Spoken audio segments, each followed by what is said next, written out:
y en esta ocasión una guerra ilegal, absurda, cruel, que nos aleja de nuestros objetivos económicos, sociales y medioambientales, que nos aleja de las prioridades de la gente. No permitamos una nueva Gaza en el Líbano. Di tengah badai konflik yang dikobarkan Amerika Serikat, satu suara dari sekutu di Eropa memilih arah yang berbeda. Dia adalah Pedro Sanchez, Perdana Menteri Spanyol yang tidak takut berhadapan langsung dengan Donald Trump. Bagi para pendukung Iran dan Palestina, Sanchez mungkin salah satu pemimpin barat green flag yang tidak ikut-ikutan terseret Trump. Sanchez memilih terang-terangan berseberangan dengan nafsu Amerika Serikat. Tak hanya lewat retorika, tapi juga aksi. Sanchez menutup pangkalan militer dan secara terbuka mengecam apa yang dilakukan Amerika Serikat dan Israel. Dan kini ia merangkul musuh sekutu NATO-nya, yakni Iran dan Cina. Seperti apa manuver Sanchez dalam melawan arus dominasi Amerika Serikat?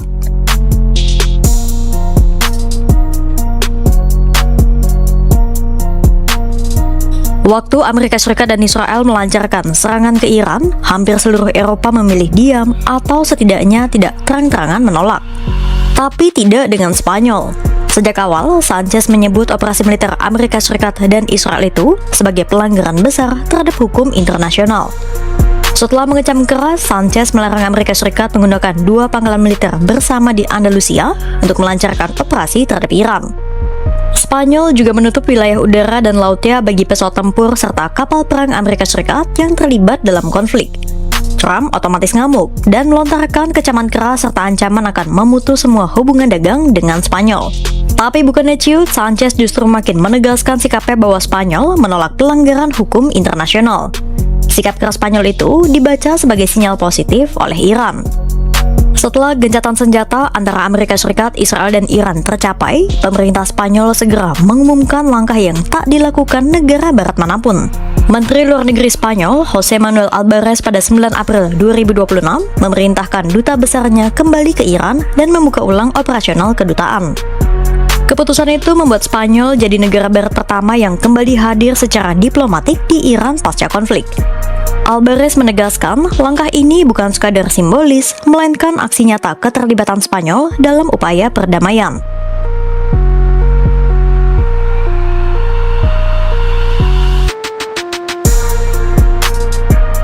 Di jantung Cina, sesuatu yang tidak biasa terpampang di jalanan utama ibu kota Beijing. Bendera merah kuning Spanyol berkibar berdampingan dengan bendera bintang merah Cina di lapangan Tiananmen, Cina, saat Pedro Sanchez melakukan kunjungan 5 hari ke Beijing.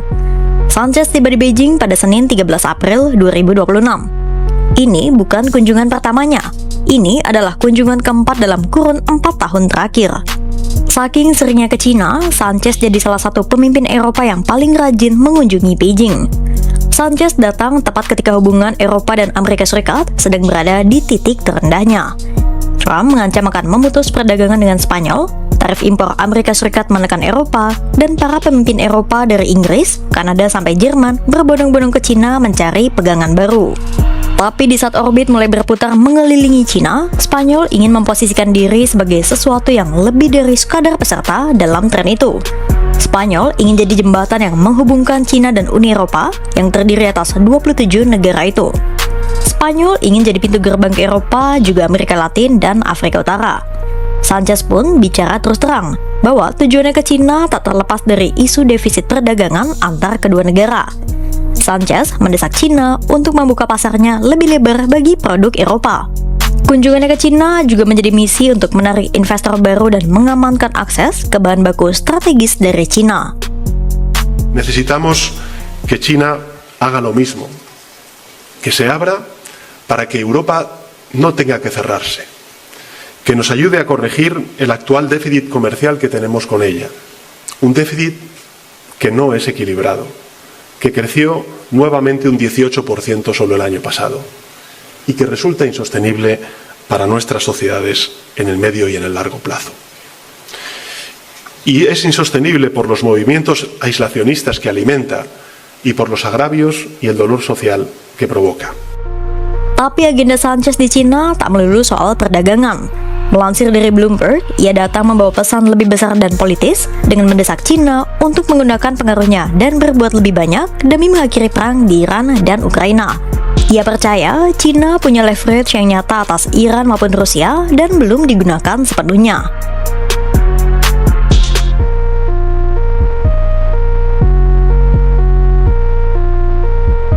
Menurut Direktur Institut Studi Eropa di Institut Hubungan Internasional Kontemporer Cina, Chen Yang, misi Sanchez ini masuk akal.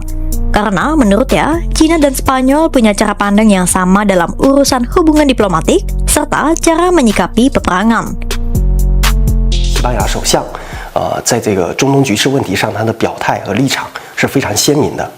首先他是反对战争反对违反国际法的一系列的行为，都是跟中国在国际上秉持的这个相互尊重彼此互不干涉内政的这一系列国际主张政策主张是相吻合的所以中国和西班牙在这里头有一个相互的合作我觉得对于促进全球供应链的稳定地区这个能源通道的畅通以及和平局势的发展我觉得都是起到了一个非常重要的作用。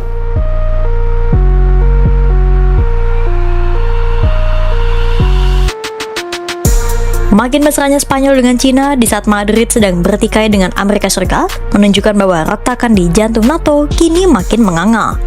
Sikap penolakan Spanyol untuk terlibat dalam perang Iran bukanlah anomali, karena hampir seluruh sekutu NATO melakukan hal yang sama. Mereka menjauhkan diri dari konflik yang mereka nilai bukan perang mereka. Dan Trump tidak menerima itu dengan lapang dada. Trump menyebut kurangnya dukungan sekutu NATO adalah noda pada aliansi yang tak akan pernah hilang. Sikap dan manuver Spanyol dalam menentang Amerika Serikat hanyalah satu titik retakan dalam peta retakan besar di NATO. Garis retakan di NATO sudah memanjang jauh sebelum bom pertama Amerika Serikat jatuh di Iran. Karena sejak lama Trump pun telah memandang NATO dengan curiga. Trump marah karena menganggap anggota NATO kurang mengeluarkan uang untuk anggaran pertahanan. Trump juga mengancam akan mengambil alih Greenland dari Denmark, sesama anggota aliansi. Perang Iran hanya mempercepat apa yang sudah lama membusuk di dalam tubuh NATO. Dan disinilah puncak permasalahannya. Perang Iran adalah keputusan Amerika Serikat sendiri dan bukan keputusan bersama NATO. Trump tidak meminta pendapat sekutu NATO dan tidak meminta konsultasi sebelumnya. Trump hanya memaksa NATO untuk ikut cara yang dia inginkan. Dan ketika Iran tidak semudah itu untuk ditaklukkan, Trump yang frustrasi pun mencari sasaran. Mantan Wakil Asisten Menteri Pertahanan Amerika Serikat, Jim Townsend bahkan mengatakan kepada Al Jazeera bahwa hubungan NATO dengan Amerika Serikat tak akan pulih baik di bawah pemerintahan Trump maupun presiden berikutnya.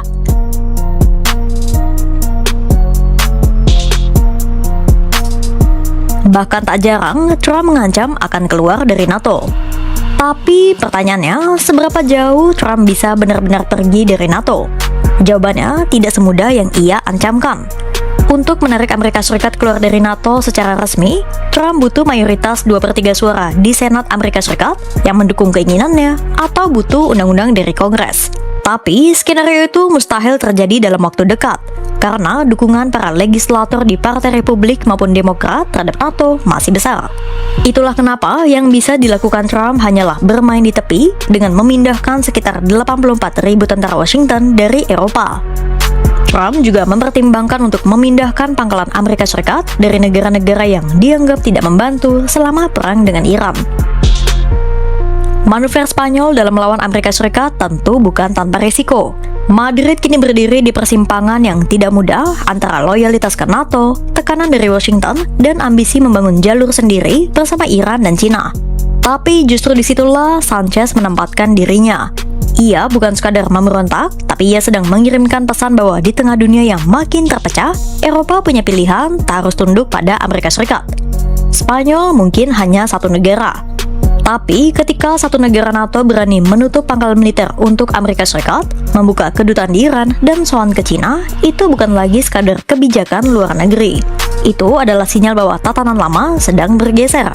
Dan pertanyaan yang tersisa adalah seberapa banyak negara Eropa lain yang akan mengikuti jejak Spanyol? Pantau terus perkembangannya hanya di kanal YouTube